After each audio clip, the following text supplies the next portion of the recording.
This is Hops and Spirits Bar Conversations. Come for the craft beer, bourbon, whiskey, and great drinks. Stay for the conversations. Here's your host, Jonathan Green. Welcome in. Grab your favorite drink, whether that's coffee if you're early in the morning, or maybe something a little stronger later in the evening, or whenever you really like it. You can do whatever you want. I'm not here to judge.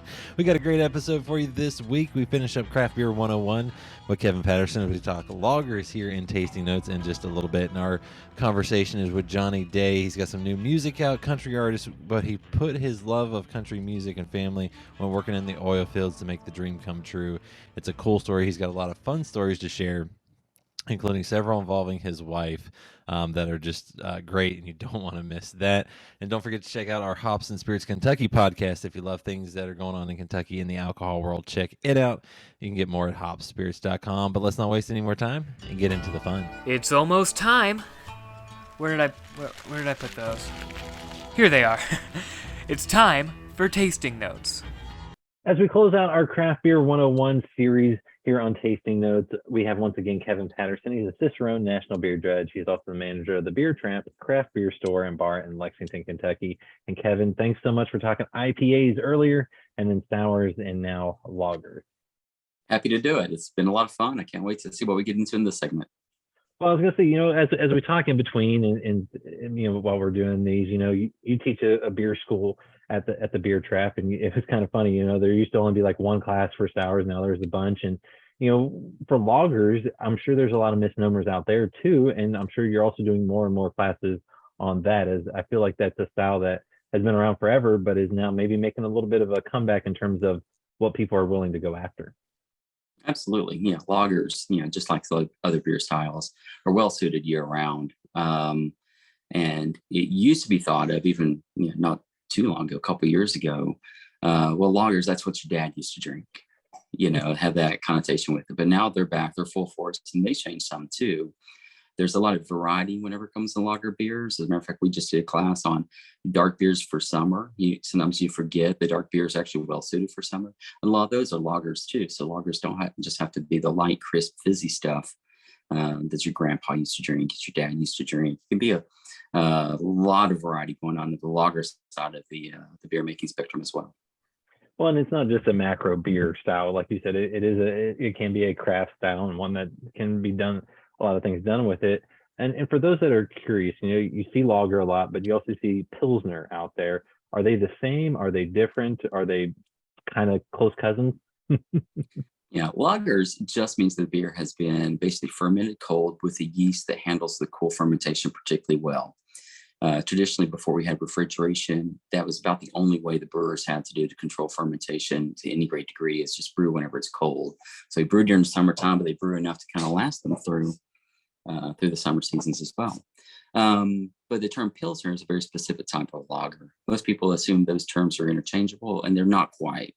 The term Pilsner refers to the city of Pilsen and the grain that they developed early in the Industrial Revolution in Europe, where they were able to basically dry grain out without using an open fire. Thus, the smoke and the nuttiness and caramelization that would happen to those grains didn't occur. So the grains stayed light in color, they stayed breaded, and they stayed fresher. The key was to dry it out so they wouldn't rot. You want to make sure the brewers get a hold of those grains and make sure they rot them intentionally with yeast. And so once they realized they could dry grains out by using hot plates, it really did preserve that natural grain characteristic of the beer, and really its most fundamental, rudimentary, and rustic way. And so once they learned to make beers with that, that's what they called the beers of Pilsen or Pilsners. So all those light, crisp, easy drinking lagers, a lot of those techniques have come to America, and we've dumbed them down. And now we have to, pretend to, like them by selling, talking frauds and scantily-clad women on, commercial ads. The Bud Miller, of course.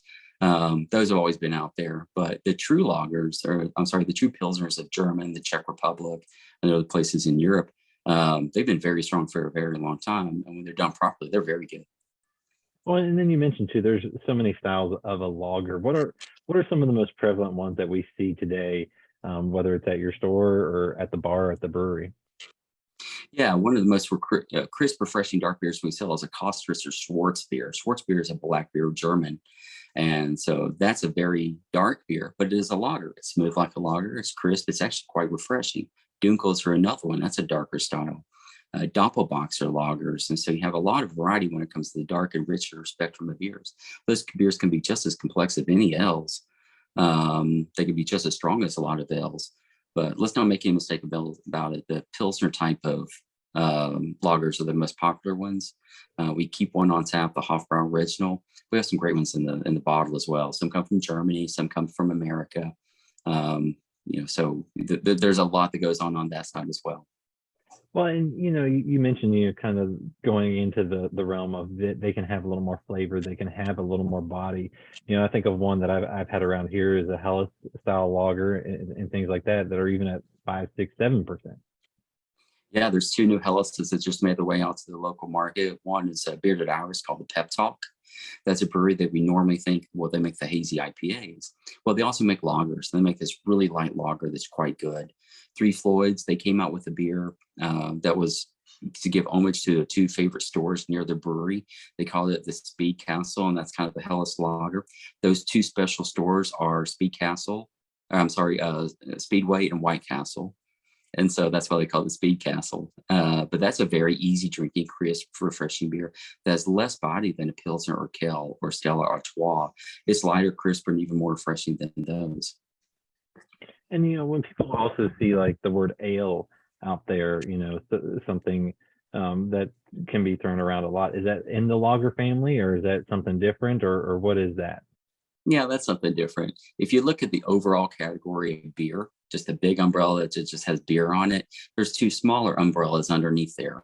One is lagers, which are fermented cold with the yeast that's used to handling that.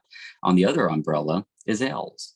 And so there you got fermentation that happens more like room temperature with yeast that's well versed to handle those temperatures real well and give you pleasant fermentation characteristics and pleasant flavors.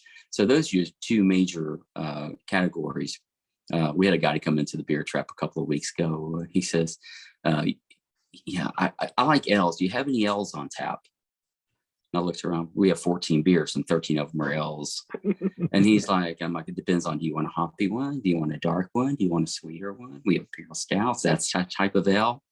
So I'm jumping off place. So he asked for the one beer, the Hofbrau. What's that? I'm like, oh, that's the lager. He says, yeah, I'll take that. And so, yeah, people come in and they want to talk beer, but they don't really understand beer. What I encourage people to do is just come in and ask some questions, and don't be afraid, to basically say, hey, I'm new to this stuff. Can you help me understand it just a touch? And so that's what we'll get into. But yeah, when you're looking at ale, is usually looking at fuller flavors, more complex flavors that come from that warmer fermentation, and those yeast that usually produce those. Versus lagers, most of your lagers, especially pills, are just going to be cleaner, smoother, more refreshing. And like you said, they're not always just a light color either. They can be a darker color as well. And I think you said something very important there as well. Feel free to ask questions, because I'm pretty sure every brewer, every good bartender, every person like yourself that's a cicerone and so forth wants to talk and help someone find the drink that they will like. No question. When you come into a beer place, trust me, you're not the weird one. We're the weird one. We're the ones that only decided to do beer. You're the one that's actually well-rounded and well-versed on a lot of different things. When you come to our store, you're not going to have all the answers. But there are people there who do. They're called employees. Go talk with employees. We'll help you out. Well, and that's what I love about this, because you can go up to someone and say, hey, I kind of like this with this. What do you have? And usually you can find something pretty similar to that, or at least something that might be fun to try. And that's the other thing to do is as we kind of wrap this up, is to be willing to try things. Exactly. And sometimes you come in, it's like, oh my gosh, I don't know what I want. Well, let's just get you a beer to try to, so you can have something to drink while you figure out what you're drinking. And so a lot of times that is a Pilsner, just something familiar, something really nice. As soon as you tell somebody, hey, this reminds you of Stella Artois or Pilsner or Kell or Heineken or something like that. It's kind of like this, but maybe a little bit better. Oh yeah, I like that. Yeah, let me just do that. And that allows people to get acclimated to the space, acclimated to the selection, so they have a chance to digest. The menu is just a little bit more. And I love that. And also too, if you do go to a brewery, most are allowed to give you at least a little bit of sample to try something. Maybe not on their most expensive products that they have the least amount of, but a lot of them are willing to let you try things, and it's a great thing. And Kevin, thank you for talking lagers, sours, IPAs, hazy IPAs, NEPAs, and so much more with us here on Craft Beer 101. It was a fast hour. I'm glad I was here. Thank you, Jonathan. Remember to check out Hops and Spirits on social media at Hop Spirits, all one word, on Instagram, TikTok, Facebook, and Twitter. You can also find Hops and Spirits on YouTube and at hopspirits.com. Joining us here on the Bar Conversations for our conversation here as we're wrapping up July, part of Craft Beer 101 on the tasting notes. And I feel like it's fitting that this guy is on here. It's country artist Johnny Day. Johnny, welcome in. What's up? How's it going, guys? How you doing? I am good, and the reason I say I feel like it's fitting is you literally just put out a song not that long ago called Every Beer, Every Bar, and I'm like, my goodness, could it be better than Craft Beer Month on the podcast? Man, it worked out great. It worked out great. We wrote it for you, and we released it right now just for this moment. I appreciate that so much, and in honor of the moment, I'm drinking a little beer. Normally I got whiskey, but I went a little Bell's Tropical Oberon since it's summertime. You got anything good tonight? Oh man, I honestly right before we came, I put a little bit of vodka in here, but that's it. I didn't go too crazy, just a little something, wind down the night. But it's vodka and a little bit of pop. So.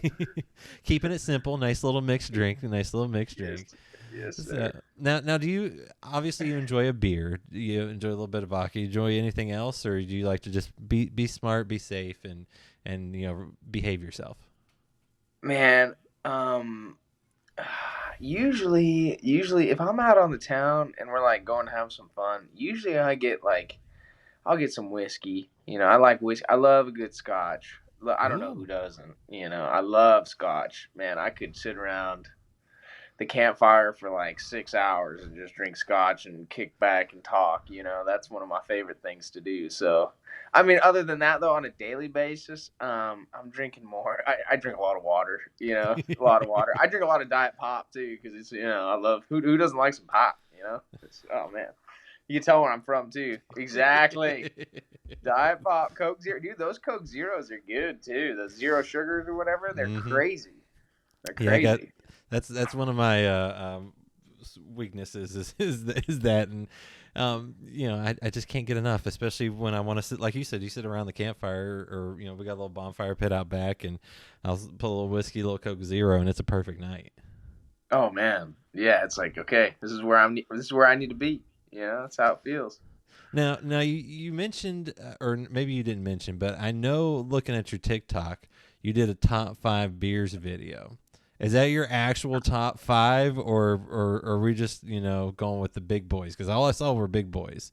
And those were like domestic, more like not your that's not your specialty, your loggers or anything like that. It was just kind of like like you're guaranteed to get this wherever you go. Exactly. So no like crazy awesome beers that are like brewed for who knows how long and taste like a malt. It's crazy. So yeah, we didn't do anything like that, but we should have. We were actually talking about that. I think Zach and I might go and film another one and talk about our favorite crafts beers, and so yeah, we might go back and do that. But I mean, I do like a good michelada. I was watching that video actually, and I was like, man, that's probably Coors is banquet beer. I'm from Colorado. It's kind of like, man, we grew up in high school. It was like banquet all day. That was like our rally call or our rally cry. And so I definitely had to give a shout out. But I do like those chiladas, even though it's kind of a off weird thing. Yeah, when they're done right, I enjoy them, but I don't often enjoy them. It's weird. I feel like to mix something in with beer. Yeah, for sure. But and I'm kind of weird like that, dude. I like weird stuff. That's kind of why I'm doing what I'm doing now. You gotta kind of be weird to be a country musician. Go out there and not work a normal 9 to 5, and try and chase some crazy dreams and do some crazy stuff. So Yeah. Well, and I feel you have to be unique too to do, TikTok and social media these days. I mean, I'm guessing you picked that up maybe, during the downtime of the pandemic. What's it like doing those, and how much fun do you have? Oh man, doing TikToks, man, that's a double-edged sword. I'm sure a lot of people will tell you that. Any musician or artist trying to promote themselves on TikTok or Instagram, it's I have fun. I have fun. There's a lot of moments where it's like, yeah, this is awesome, and then there's some other moments where it's like, man, got to do another one of these. My goodness, But it's the name of the game. It's the name of the game right now, and if you want to play, that's what you got to do. So. I'm in it. Well, and you bring in your family too. Do they enjoy being brought into that, or is that kind of like you got to egg them on? My daughters do. My wife does not. She does not like it at all. I put I have to, I gotta tie her hands up, and kind of bribe her with something. Be like, hey, I'll take you out to dinner tonight. Something like that to try and get her to do it. But she just doesn't like being on camera, So and I don't honestly like it that much either. But it's kind of one of those things where you just got to do it. If you want to be out there and play in front of people, it's kind of once you do it enough, it's kind of just like you're performing. It's you're at like a performance, going out and playing a show for people. And it's honestly really good practice too when you look at it with that type of perspective. So. But my wife, she doesn't. She just wants to, be at home and eat her food and watch her TV shows and let me do all that crazy stuff. She can be the camera person. I mean, does she at least do that for you on occasion, or are you full on by yourself?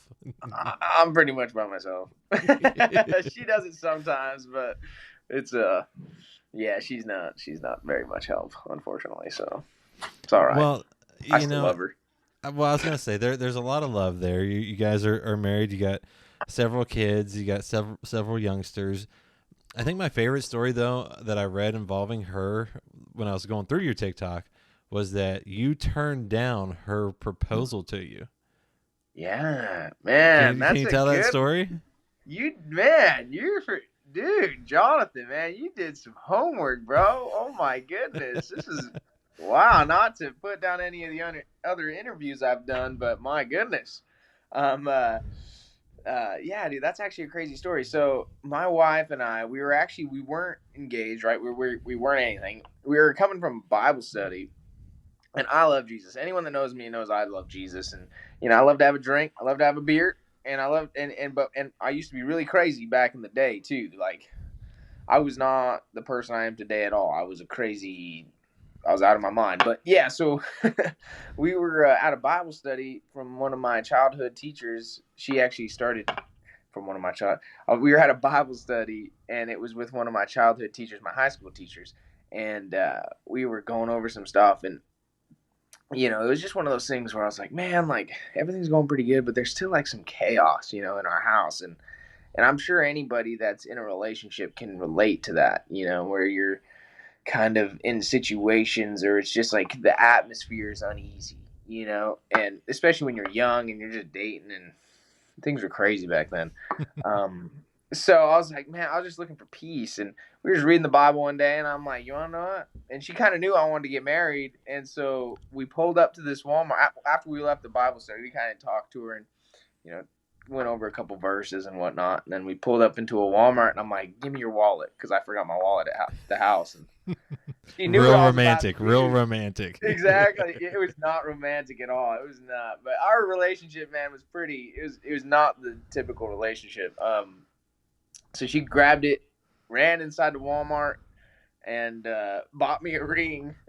It was so hillbilly. This is so like hillbilly hick stuff right here. Came back out. It was way too big. Like, it wouldn't even fit on my finger. And I turned her down. Yeah, just like the story. I was like, nah, I ain't taking that. Like, I'm sorry. And she's just sitting there looking at me like, are you serious? Like, And then she hates it when I tell this story because it makes her look like, because I was chasing her. The fact that I ended up with her, I married out of my league, for sure. I definitely married up. And so I went back the next day and got her a ring and proposed, and she said yes and whatnot. And then we got married 6 months later. And then 6 months after that, I moved to Nashville. So it's been nuts. It's been nuts. Well, and you touched on it, going to Nashville and so forth. I mean, you were working in the oil fields back out in Colorado. What did that kind of fuel your love, though, of music, working in the oil fields, kind of to be able to pay and do some things? Oh man, it opened so many doors for me and opportunities, and really allowed me to, show everyone around me that I wasn't messing around, because I was putting my money where my mouth was. Even before I had a house here, I was flying back and forth to Nashville like twice a month, so, and that was expensive. My gosh, I think about it now, how much money I spent on rooms and cutting songs. Like, I don't know if you ever talked to country artists, but when you get into this whole world of cutting songs and producing stuff, man, we're kind of, trying to do it smart and save your money, because you could spend a fortune. Man, you could blow $100,000 trying to make a record out here. You could, man, and not make any money. So, it goes to show you can blow your money, but I didn't blow my money, thank goodness. So, but yeah, I was definitely putting my money where my mouth was, but it definitely made me happy for sure. Yeah, man, I'd be out in the oil field, man. A lot of people don't know this, especially my bosses, but I always have my ear pods on, man. I'd be singing, I'm just out there getting down, having fun, singing all the time. And I was always working on music, honestly, even when I was at work. So it's one of those things that fueled the fire. So. Well, and I'm guessing that fire started at a young age. I read too where your mom helped get you into a band as a teen, kind of pushed you in along the way. Yeah. She knew I loved guitar. I saw one of my buddies, his older brother, he was playing, and I told her, I'm like, Mom, I really want to play guitar.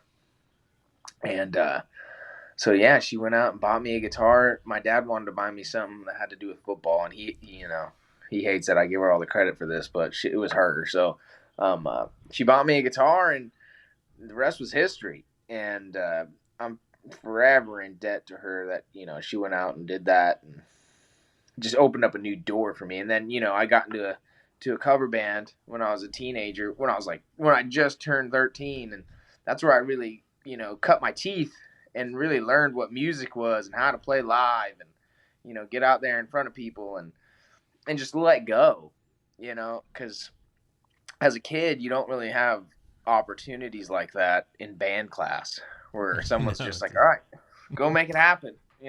Go rip a solo, kid.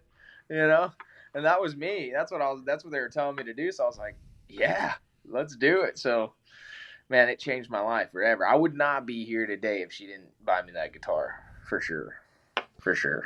And then there was a show too that I believe kind of also maybe pushed you across that line into that. And was it Brad Paisley? And that's kind of where some influences came about, and you just had to have his guitar and maybe his. Well, that's what got me into the oil field, was his guitar, and having a guitar, like his guitar sound, just the way his sound was playing guitar, and it's still to this day, man. I'm still just as in love with it as I was as a kid, and Brad Paisley, I saw him. I think I saw him when I was a junior in high school, I believe. Was when it was, and he was playing guitar and singing, and I didn't really sing. I sang a little bit up to that part, but I wasn't like out singing all the time. I was doing some harmony stuff here and there and singing in choir, but not like crazy. I was mostly a lead guitar player, and then I saw him, just tearing it up, and all the girls were going crazy, and I was like, man, that's what I want to do. That right there. I'm like, that's what I'm gonna do. And so, man, that's what I'm doing. Except I got my girl, so now it's just writing number ones and going out and shredding. So that's how it started. That's how it started. And besides Brad, I mean, who were some of those influences growing up, music wise? Because I'm guessing you were like a lot of folks. You kind of, if you had an iPod, you hit shuffle and it could just go through any genre of music. Yeah. Oh, dude, of course. Just like you. I'm sure I was listening to everything. I went through different phases of my life, just like everybody else, you know. I went through the pop phase as a kid, I had no choice but to listen to Kelly Clarkson because that's all my sister. I have 2 older sisters, and that's all they would listen to because what was American Idol back then in like 2005 when she was, you know, when she won it. Oh, man, that seems like a long time ago. Holy mackerel. People probably don't even know she was on American Idol, you know? And so, yeah, I listened to a lot of that stuff, and I listened back to some of those songs too from like the 2000s. I'm like, man, my gosh, I can't believe, you know, I'm like, wow. But, you know, some of it's really good too. I'm not dissing on anybody, but some of it was like, man, I can't believe this was on the radio. But, um, uh, yeah, so that, and then my mom, she was big into Pink Floyd and Metallica, and, you know, so I listened to all that growing up. But playing guitar for me, a lot of it in my early days was Randy Rhoads and Ozzy Osbourne. Like, I was obsessed with Ozzy Osbourne and mostly Randy Rhoads, his guitar player. And then, you know, went through that phase, went through the Jimi Hendrix phase, where that's all I could eat, sleep, and breathe was Jimi Hendrix. And then the Led Zeppelin phase, you know, and then I went into the reggae phase with Sublime and all that good stuff. And Bob Marley, man, I wore that Bob Marley Legend CD out, you know. So, man, I've been all over the place. Country, but, you know, as a kid, my dad, I'd go out on the road with him, and he was a truck driver, and we'd listen to George Strait just for hours because that's all he had was just George Strait tapes, and it was like just ingrained into me. So I blame it on him that I'm still doing country music. Maybe country music with a little rock, maybe a little reggae, maybe a little fun in Yeah, there. there's a little bit of all of it in there, you know. There's a little bit of all of that, so it's Well, great. I love it. Music is, man, anything that's just good, you know it when it's good. It just hits you, and you're like, okay, this feels good. And I think anybody, that's what they're after nowadays. It's kind of, you can go outside of genre, but as long as you know, stay true to yourself and make music that makes people surprised and interested, you know, that's what it's really truly all about. Just like Sting said, you know, like, you know, the Police.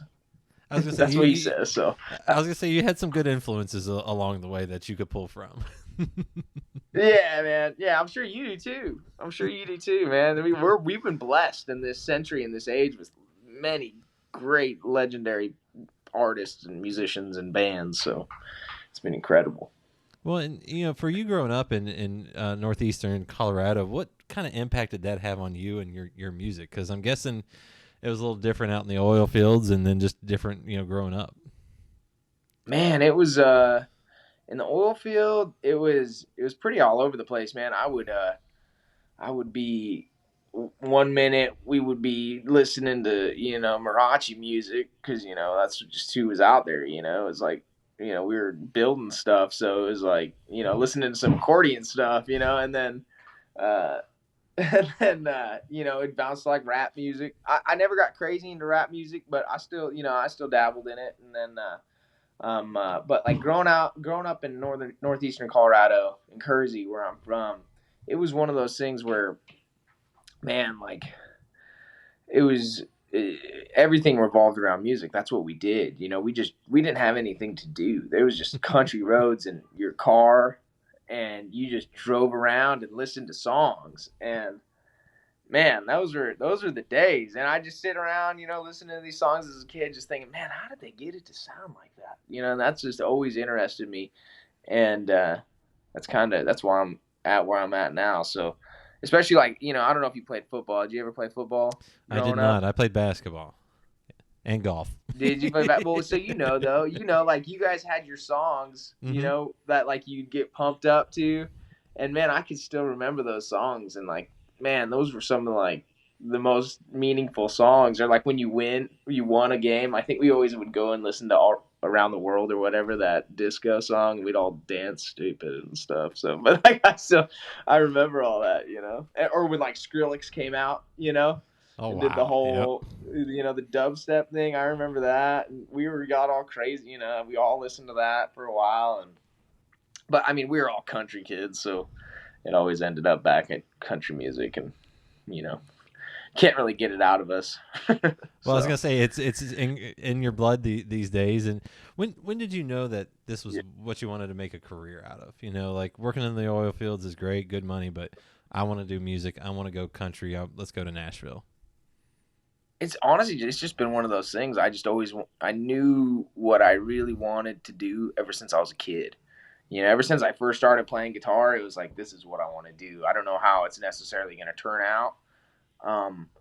But as soon as I started playing, it's like, okay, yeah, this is how I want to spend my life, you know, doing stuff, or spend the rest of my life doing. This is what I want to spend the rest of my life doing. So, yeah. And then, you know, the oil field was great. It was tempting to stay in there and, you know, stick it out. But man, it was just, you know, it was just, well, my wife, you know, she's like, you moved us here. And that, honestly, it was kind of my own trick to myself, because I knew it was going to be hard to leave the money. That's why I bought the house here in Tennessee, and I still worked in Colorado, because I was like, you know, I'm going to be stuck here and trapped in this if I don't. And, you know if I buy a house out there and my kids and my wife move out there, I'm going to have to make the jump eventually, you know? So I think that was one of the biggest things. One of the biggest feats for me was just getting to town. And I think for a lot of people out there, some of the biggest, you know, I know there's a lot of, you know, amazing artists and musicians out there that just got to get here, you know, because this place, it's just, Nashville's crazy.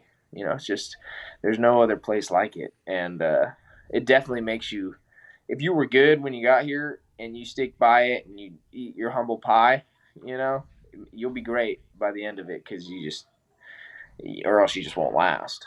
You know, so it's like, I knew that's how I was going to get here. And that's why I bought my house. And thank goodness I did it in 2019 when the housing market wasn't ridiculous, because I got a heck of a deal. So certain things happen for a reason. I was going to say, things happen for a reason. And what was it like, you know, finally though moving to Nashville and, you know, making that your home? Man, that's a crazy story right there too. So I put the down payment on my house, and I drove home, and I found out, and it was the most money I'd ever wired to someone in my life, you know, because I was, I don't know, like 20 something, 24, yeah, 24, something like that. And yeah, I'd never spent that kind of money at once, you know, and so I wired that money, and then I drove back to my mother-in-law's house where my wife was, and I found out she was pregnant with our kid, you know, with Lila, my second. And so I was like, you gotta be kidding me. Like, I just fell to my knees, and I'm like, all right, God, this is all in your hands now.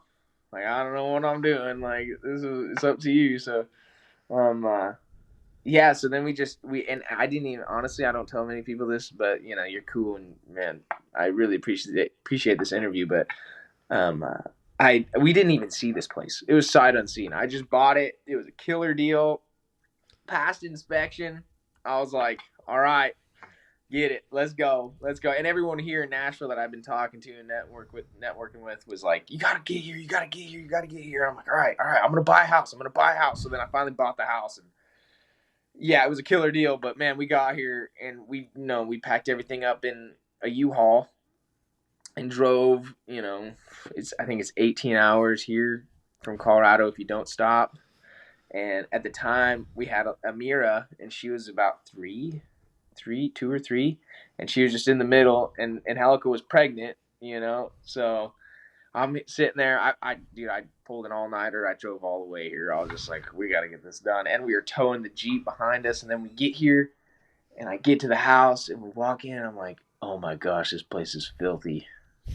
And so I'm like, it needs so much work. So I put her up in a hotel, and I busted my butt. I refinished all the hardwood floors in here, and then repainted it and redid the sink. Oh my God. I basically flipped this house, or did it back up for myself in like 2 weeks. And then I was like, all right, babe, I got to go back to work in Colorado. And then I flew back to Colorado and worked for a week, and then came back, and she's like, oh my God, I can't believe you left me. You know, because my wife, yeah, no one probably. Yeah, she didn't know anybody. So she was just like out here on her own, pregnant, and she's very close with her family. So they were not happy with me when I bought this house. But it's all good. It's all good now. But they were not happy back then. So it was crazy. It was crazy moving out here. It was one of the biggest things I've ever done in my life. So Now I yeah. gotta ask: is it true that your wife said you better put on your big boy pants and put your 2 weeks notice in? Is that true? Dude, I was having trouble. I don't know if you went back, but there's a video of me that I put on Instagram, and I look back on. I'm like, Johnny, you're so dramatic, dude. Like, come on, like, come on, man. And yeah, she did, because I called her. It was the day I did it, and it was funny enough because my boss was coming out to do reviews with us and whatnot, and kind of like tell us how we were doing, and and he shows up and he hands me my review, and he's like, well, you've been killing it, man. I'm like, yeah, well, before we get too deep in this thing, I'm gonna have to put in my 2 weeks. And he's like, you're messing with me. He's like, you're playing with me. I'm like, what? Are you serious?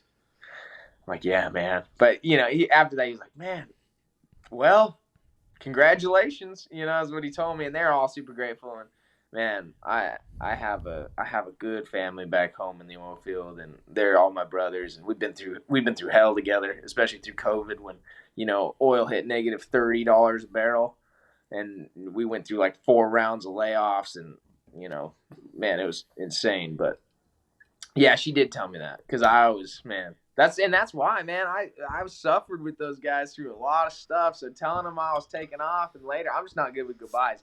I'm not good at giving up, honestly, Jonathan. I'm not good at giving up. So when I give up a job, even though I wasn't really giving it up, but even though I was leaving it and like saying goodbye, I just, man, it's a hard thing for me. So Sounds like a country song right there. Sounds like a country song. Yeah, exactly. It's all songs. We just talking songs. share your feelings, let it all out. Now, you do have a new single out that I talked about at the beginning. Every Beer, Every Bar with Zach Dyer. What about that song drew you to it, and can you talk about it?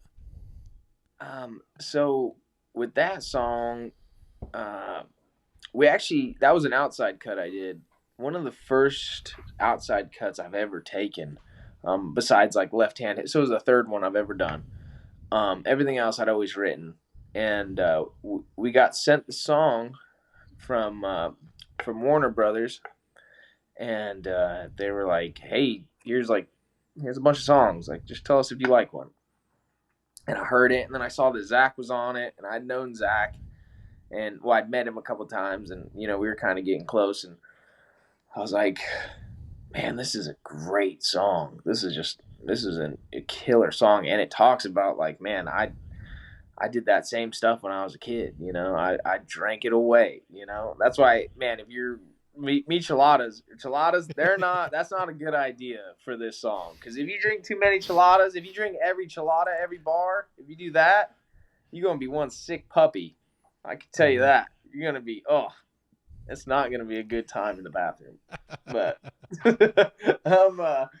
yeah, it was one of those songs where it's like, man, this is so relatable. It's such a good, it fits. It fits. And I think it could be something that people really relate to, and something that I can identify with. And it's really just, it was my life. And for me, when I'm putting out songs, I want to stay like true to my story of who I've been and where I've come from, and what I used to do and what I am now, and just totally transparent. That's my biggest thing, is like, man, I was an idiot.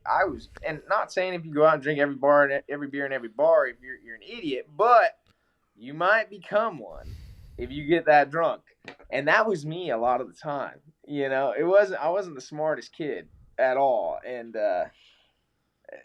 I did it. So it's like, man, I really, I want to let people know, because I have a song called Two Good Forgivers, and I got, Left Hand Heavy, and I got, Wild, and they all kind of shed a light on different parts of who I am. And this is definitely the party dog Johnny. Like, this was me. I was crazy, man. So it was like, yeah, let's do it. Let's put it out, man. Let's do it. This is great. That was pre-water days, right? That was pre-water days. That was keg stand days. Those are, oh man. You ever done a keg stand? No, because I never trusted myself to actually drink it correctly and not just go everywhere. So I knew myself, and I knew better. Dude, it's so humiliating too when it just goes out everywhere, but it's so much fun. Oh man, I do miss doing that. Talking about a rush. Well, we'll have to do a keg stand. if we ever see each other in person. I was gonna say, if I ever make it to Nashville or you ever make it to Kentucky, we can do that. And when you're working with guys like Zach, and then I know the producers, the 720, you got some very talented folks. What's that like? Oh man, it's like I said, it's Nashville, so if you can't hang, you're gonna know pretty quick. So it's like one of those things where you go in and you just give it everything you got, and you do your best, and at the end of the day, that's what you hang your hat on. And it's inspiring, to be in the room with people that talented, and it just oozes out of them. It just comes out, and it's crazy being around people like that, especially where I came from, because there wasn't a lot of musical people in my town. Like, people thought I was like, the fact that I could play like a Metallica solo, it just blew their minds, and out here it's just like, yeah, whatever, Yeah, that's the guy on the street corner. Yeah, that's the guy on the street corner. Exactly. So, man, being with the 720 with Jared and Blake, man, they are, man, two of the best producers I've ever worked with in my life. It's so nice to work with them because they bring the best out of me, and we can sit there and dig, and they're down to dig with me and really get it right. And that's always great. And then Zach's just incredible, man. His voice is, he rolls in, sings it a couple times, and it's like, yeah, that's a take. So thanks, man. Later. See you, Zach. And then you're on for the rest of the day. Yeah, that's kind of how that whole thing is. Yeah, later. And then you touched on it. You have Left Hand Heavy, Wild, and what drew you to songs like that? Because I know those, I believe, are two songs that you didn't completely write. So what's it like trying to find songs that you may not have written, and but they still speak to you? Yeah, so Left Hand Heavy, really, I remember when Jared sent me that song. Jared and Blake wrote on that song, and that was one of those where they're like, man, this is a great song. And he kept sending it to me, and I'm like, all right, it's a great song. It's a great song, dude. And it was like Left Hand Heavy. It was about, and I was, man, for that song, I always wanted to make like, I'm trying to, not like trying to preach to people or anything, but I'm also like out here, like everything I do and say is a message, to people, and it's who I am. And so like, I've always been the guy, like my family knows it. I'm like, yeah, get married. Like, I think it's cool to get married. I think that's like, I wanted to make it cool again, to go out and find someone you love and be committed to them. Like, I think that's one of the best joys you can get in this life, 100%. So, and I think it's good to go out there and like, and talk about it like that, and make songs where it's like, hell yeah. Cause that Left Hand Heavy sounds dope. Mm-hmm. You can't get around it. It just sounds like a cool song. And man, it's about getting married and finding the love of your life and spending the rest of your life with them, And so that's where I was like, man, Left Hand Heavy, this is great. And then with Wild, it was one of those songs when I heard it, and I heard just the arrangement and the instrumentation. I was just like, man, I could put a killer guitar solo on this thing. And that's, I did my best, and we cut it, and it was like, it was a wild guitar solo, and the song was about, just love. And I thought it was a good duo, and it just drew to me. I heard it, and it was one of those, when it hit me right in the heart, and I was like, yeah, this is awesome. So let's do it. And that's kind of that's how it happened. It was one of those things where I was just drawn to the songs, and it as an artist when you like a song and when you don't like a song. And if you like a song enough to really put everything you have into it, because releasing songs, oh my gosh, you got to like the song, because you're going to hear that song a lot. You're going to be playing it. You're going to be... Yeah, you're going to hear that song on TikTok every time you freaking get on your phone. It's like, it's constant, but it's a game. That's a game. That's how it goes. So. Well, and you're a songwriter too, so like you like you said, that you just kind of gotten to the point where you're maybe cutting some other people's songs that are sent to you that speak to you. But for you, when you're writing a song, is it pulling on those past Wild Johnny days, or is it just ideas and hooks that come to you? How does that process go for you? Man, for me, oh man, sometimes you hear it. Sometimes it's one of those things where you just hear the song in your head, and you're like, okay, that's it. And you just write it down, and boom, there you are. And sometimes it's one of those things where you really got to bang your head against the wall to get it right, because you got a vision in your head and you want to say something, but you really got to sit there and be like, okay, it's just like almost sometimes it's just like writing a poem or an essay. It's like, how's the best way to say this, and how does the vowels sound right? I'm a big vowel guy too. Like we're singing, hearing vowels and how they sound, with the melody and the instrumentation. That's a big thing for me. So hearing like Too Good for Givers, when I wrote that song, I wrote the first verse with Hallie Kearns and Allie Keck, and then the rest of it I wrote on my own. And it was kind of one of those things where it just kind of came to me. I was up all night one night. I was in Colorado in the oil field, and I just stayed up all night like an idiot, even though I had to work the next day, because I was like, man, I just got this verse. And that second verse just came out of me like that. And that whole song came from, I was listening to I think Billy Graham. Something was going on with Billy Graham, and his wife was talking, and some guy asked her, like, how do you make a marriage last? How do you make it last? How do you make it last for a long time, like you guys did? And she said, it takes two good forgivers. And I was like, bam, baby. That sounds perfect to me. And I'm a big, like I said, dude, I love Jesus. So at the end of the day, I'm all about that. I'm all about, forgiveness and, dying to oneself, dying to our own desires, which is kind of weird because I'm in an industry where it's like, man, you kind of got to put yourself first and drive really hard. But that's what works. That's why it works between my wife and I, because, I'm willing to not sleep or eat or do anything so that, I can be with them and be out there chasing this thing. And it's definitely a crazy, crazy circle, and my life is flying by because it seems like there's no time at all for anything. I don't have a Netflix show, I can tell you that. There ain't no Netflixing and chilling for me. No When Netflix on the go. Scotch by the fire, drinking scotch by the fire, man. That's how we're chilling. Usually with my producers write a song. I was gonna say, sometimes you got to do that, but you talk about being with your wife and kids, and you got another one on the way. I mean, what's it like trying to balance all of that? Because I know I got a 3.5-year-old running around here, and life can be crazy at times. What's it like for you trying to balance all that? Man, it's probably the same as it is for you. It's just, there's moments where you're like, oh my gosh, I think I'm gonna pull my hair out because I don't know what to do right now. And it's hard to focus. And then there's other moments like when you get home and they just yelling your name, and there's just nothing better than that. I don't care who you are, like when you got just these little girls that, are yours, and they're just yelling, daddy, daddy. Like, man, dude, there's nothing like that. And there's a Ricky Skaggs song called Simple Life, and it talks about that. And I was like, man, I'm gonna cover this song and put this out because that's the truth. But yeah, just like for you, man, it gets crazy. I sit there, I don't sleep, I don't eat sometimes. But my wife also, like, I have to give her a ton of credit because, man, dude, she is an incredible mom. She picks up all the slack I'm leaving.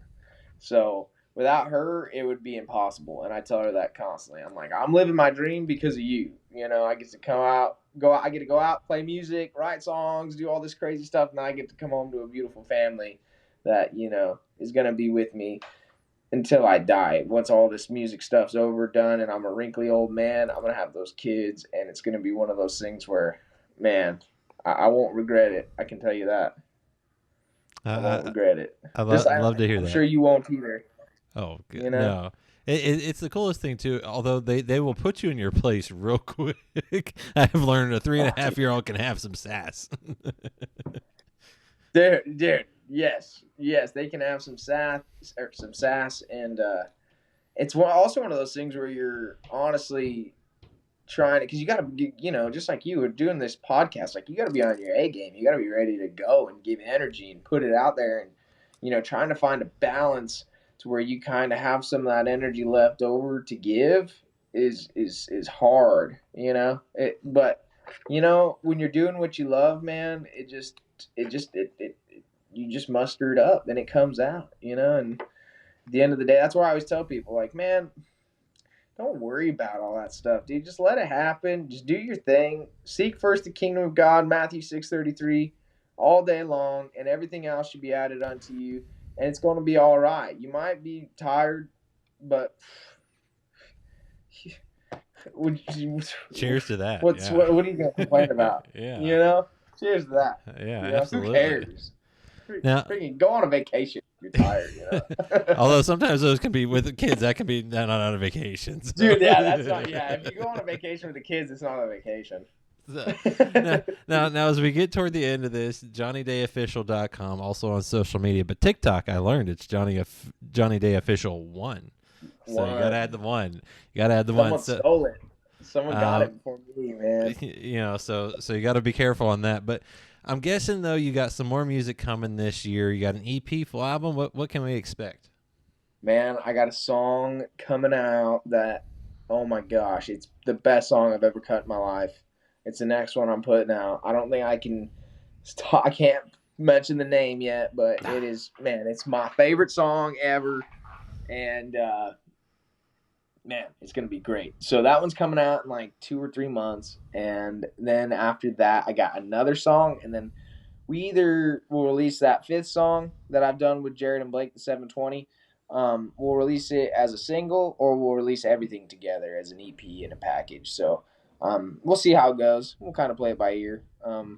That's kind of the name of the game too. You just kind of go out. Who knows? We might release the whole EP on the next release. Who knows? We'll see what happens. But yeah, we definitely got a lot of music. I mean, I got so much music to release. It's kind of like, man, I just need to just get this out because I can't. I'm sick of sitting on it, and then I get sick of making the same TikTok videos about the same song. So it's like, man, I just want to make it about all these songs so I could have some variety in my own life. But it's like a commercial. You know how it is. Marketing is, you got to play it 7 million times for people to even, look at it. So that's what we're doing, man. We're going hard too. So I'm excited, and it's gonna be great. And man, I just appreciate you having me on here. Absolutely. Now I gotta ask, anything else? Tour? You going playing shows everywhere? What else can folks expect from you the rest of the year? Man, if you're in Nashville, definitely come check out Midtown. I'll be down there doing a lot of songwriters rounds, doing the Whiskey Jam thing. Touring as of right now, not yet. No tours lately, but it could happen in like a month or 2. So I'm not saying it's not going to happen, but at the moment we don't got anything crazy scheduled. So, but hopefully we're working on changing that real quick. So it's just a matter of time before we come to a town near whoever's listening right now. So, and the best way to figure that out is, JohnnyDayOfficial.com and on social media. That's the best way to keep up with everything. So, Johnny, this was a blast, and I appreciate you sharing a drink with me and chatting with me. Dude, Jonathan, man, it's been my pleasure. Cheers to you, my friend. What an interview. That was incredible. You're something else, man. We got to keep in touch.